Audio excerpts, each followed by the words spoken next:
नमस्कार, Bandipur tiger reserve में आपका स्वागत है।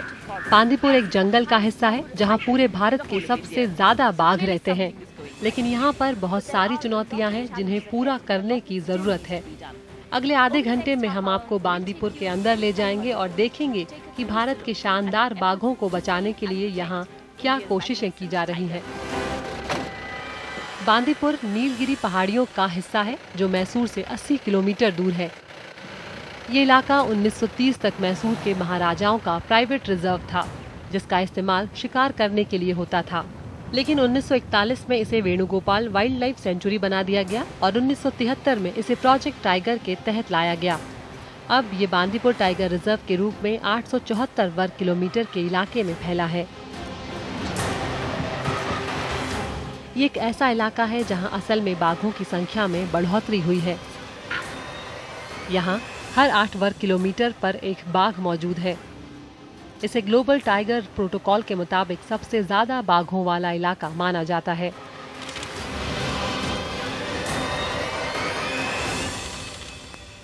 इस बस में बैठे सभी लोग उत्साहित हैं क्योंकि हमने अभी एक बाघ देखा है।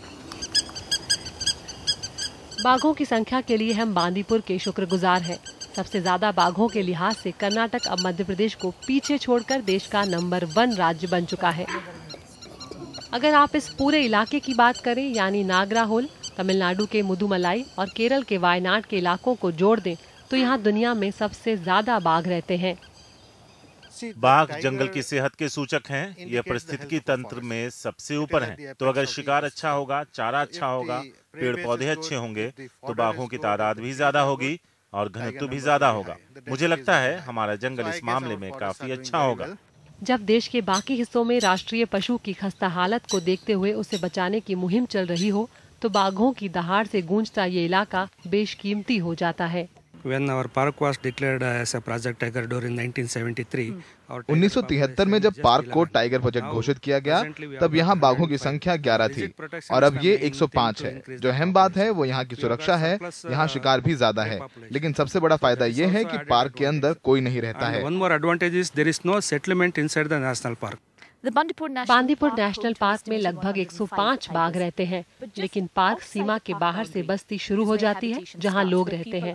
लेकिन बांदीपुर देश का पहला टाइगर रिजर्व था जिसने पार्क के बाहर के इको सेंसिटिव जोन को नोटिस किया ताकि पार्क के अंदर रहने वाले जानवर सुरक्षित रह सकें।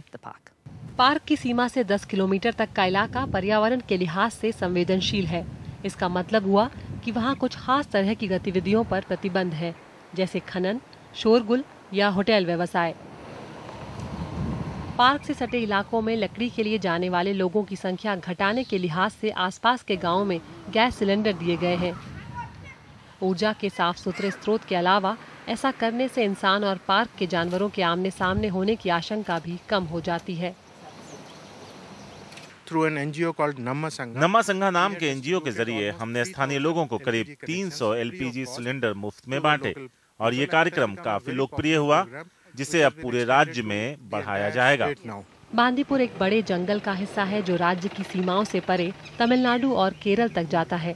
इन निवास स्थलों को जोड़ने वाले कॉरिडोर और भी अहम हो जाते हैं, लिहाजा इस बात पर भी जोर दिया जाता है कि कॉरिडोर सुरक्षित रहे ताकि जानवर एक जोन से दूसरे जोन में बिना किसी मुश्किल के आ जा सकें।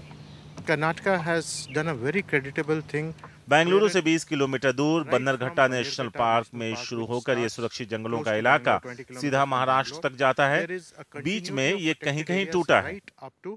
बन्नरघट्टा कावेरी सेंचुरी को फिर एमएम हिल्स, उसके बाद बीआर हिल्स, फिर बांदीपुर, नागरहोल, ब्रह्मगिरी, पुष्पागिरी, कुंद्रेमुख, मुमेश्वर और फिर डांडेली आंशिक को जोड़ता है।